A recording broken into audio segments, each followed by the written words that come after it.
प्रेम से बोलिए गणेश भगवान की जय। आप सभी माताओं बहनों को तिलकुट चौथ की या सकट चौथ की बहुत बहुत शुभकामनाएं। तिलकुट चौथ का व्रत या सकट चौथ का व्रत माघ मास के कृष्ण पक्ष की चतुर्थी को रखा जाता है।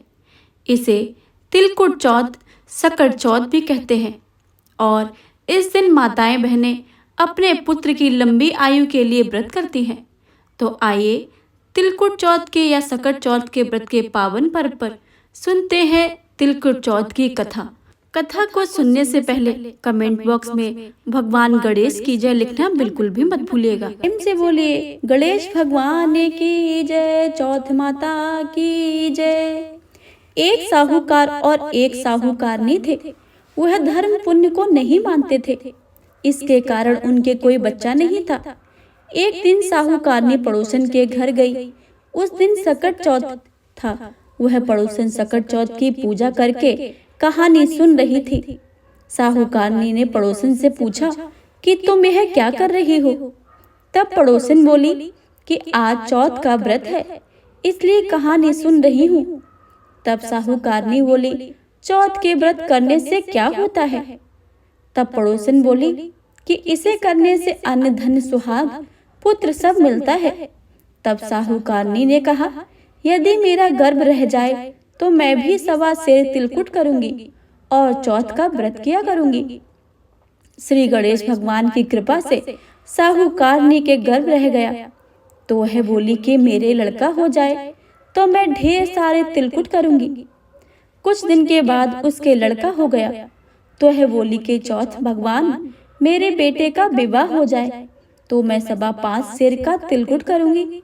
कुछ वर्षों के बाद उसके बेटे का विवाह तय हो गया और उसके बेटे का विवाह करने चला गया, लेकिन उस साहूकारनी ने तिलकुट नहीं किया। इस कारण चौथ ने क्रोधित होकर और उनके फेरे में उसके बेटे को उठाकर पीपल के पेड़ पर बैठा दिया। सभी वर को खोजने लगे पर वो कहीं नहीं मिला। हताश होकर सारे लोग अपने अपने घर को लौट गए। इधर जिस लड़की से साहूकारनी के लड़के का विवाह होने वाला था, वह अपनी सहेलियों के साथ गणगौर पूजा करने के लिए जंगल में धूप लेने गई। तभी रास्ते में पीपल के पेड़ से आवाज आई, ओ मेरी अर्धब्याही। यह बात सुनकर जब लड़की घर आई, उसके बाद वह धीरे धीरे सूख कर काटा होने लगी। एक दिन लड़की की माँ ने कहा कि मैं तुम्हें अच्छा खिलाती हूँ, अच्छा पहनाती हूँ, फिर भी तो क्यों सूखती जा रही है? ऐसा क्यों? तब लड़की अपनी माँ से बोली कि जब वह धूप लेने जंगल जाती थी तो पीपल के पेड़ से एक आदमी बोलता कि ओ मेरी अर्धब्याही। उसने मेहंदी लगा रखी थी और उसने सेहरा भी बांध रखा था। तब उसकी माँ ने पीपल के पेड़ के पास जाकर देखा, यह तो उसका जमाई ही है। तब उसकी माँ ने जमाई से कहा कि यहाँ क्यों बैठे हो? मेरी बेटी तो अर्धब्याही कर दी, अब और क्या लोगे? साहूकारनी का बेटा बोला, मेरी माँ ने चौथ का तिलकुट बोला था लेकिन किया ही नहीं, इसलिए चौथ माता ने नाराज होकर यहाँ बैठा दिया है। यह सुनकर उस लड़के की माँ ने साहूकारनी के घर गई और उससे पूछा कि तुमने सकट चौथ का क्या बोला था? तब साहूकारनी बोली, तिलकुट बोला था। उसने बाद साहूकारनी बोली कि मेरा बेटा घर आ जाए तो मैं 2.5 मन का तिलकुट करूंगी। इससे श्री गणेश जी प्रसन्न हो गए और उसके बेटे को फेरे में लाकर बैठा दिया। बेटे का विवाह धूमधाम से हो गया। जब साहूकारनी के बेटे का एवं बहू घर आए, तब साहूकारनी ने 2.5 मन तिलकुट किया और बोली कि हे चौथ देव, आपके आशीर्वाद से मेरा बेटा बहू घर आए हैं, जिससे मैं हमेशा तिलकुट करके व्रत करूंगी। इसके बाद सारे नगर वासियों ने तिलकुट के साथ सकट व्रत करना आरंभ कर दिया।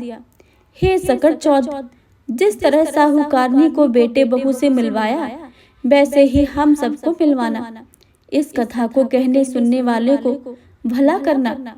बोलो सकट चौथ की जय, श्री गणेश भगवान की जय। सकट चौथ की दूसरी कथा। कहते हैं कि सतयुग में राजा हरिश्चंद्र के राज्य में एक कुम्हार था। एक बार तमाम कोशिशों के बावजूद जब उसके बर्तन कच्चे ही रह जाते थे, तब उसने एक बात पुजारी को बताई।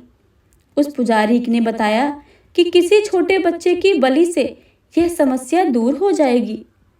इसके बाद उस कुम्हार ने एक बच्चे को पकड़कर आवा में डाल दिया। वह सकट चौथ का दिन था।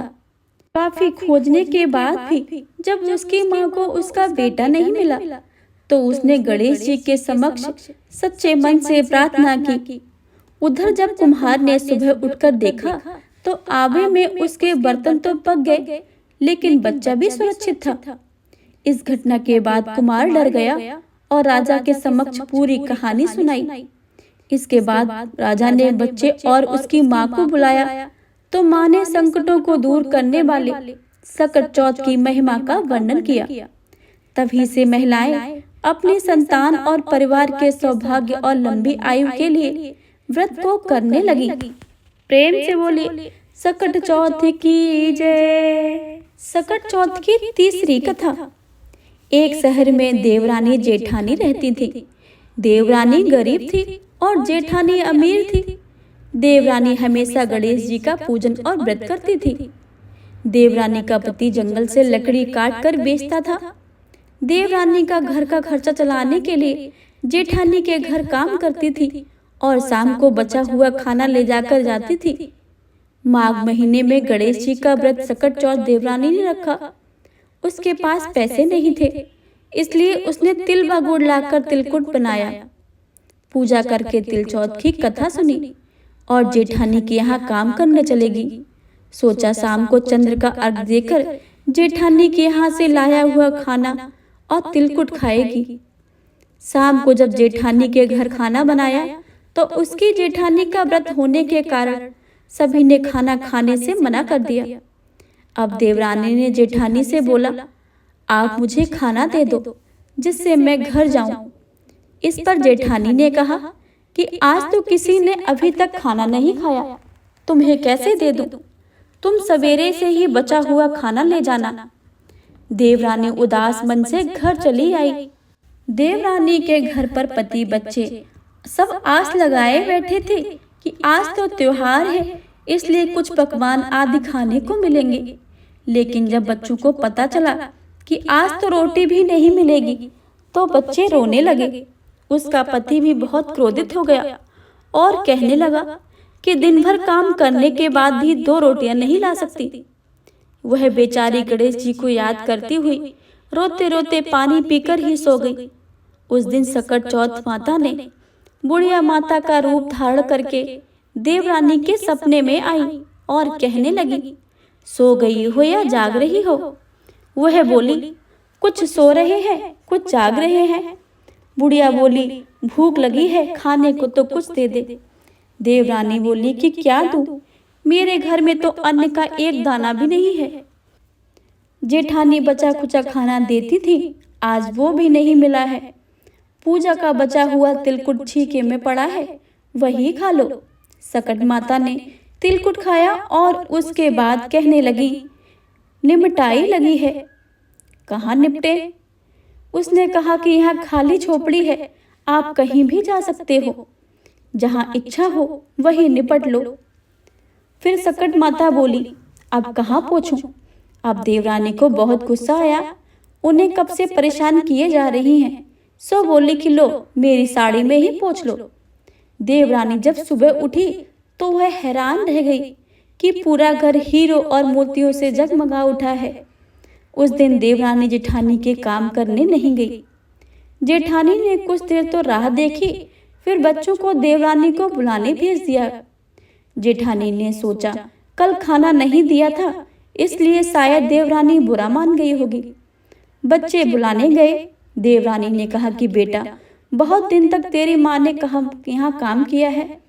बच्चों ने घर जाकर से माँ से कहा कि चाची का घर पूरा हीरे और मोतियों से जगमगा उठा है। जेठानी दौड़कर देवरानी के पास आई और कि पूछा, यह सब कैसे हो गया है? देवरानी ने उसके साथ हुआ था वह सब कह डाला। उसने ही वैसा करने की सोची। उसने भी सकट चौथ के दिन तिलकुट बनाया, रात को सकट माता उसके सपने में आई और बोली कि भूख लगी है, मैं क्या खाऊं। जेठानी ने कहा, आपके लिए छीके में रखा है, फल और मेवे भी रखे हैं, आप जो चाहें खा लें। सकट माता बोली, अब निपट कहाँ। जेठानी बोली, इस महल में कहीं भी निपट लो। फिर उन्होंने बोला कि अब पोछूं कहाँ। जेठानी ने कहा कि यहीं पोछ लो। सुबह जब जेठानी उठी तो घर में बदबू गंदगी के अलावा कुछ नहीं था। हे सकट माता, जैसे आपने देवरानी पर कृपा की है वैसे ही सब पर करना।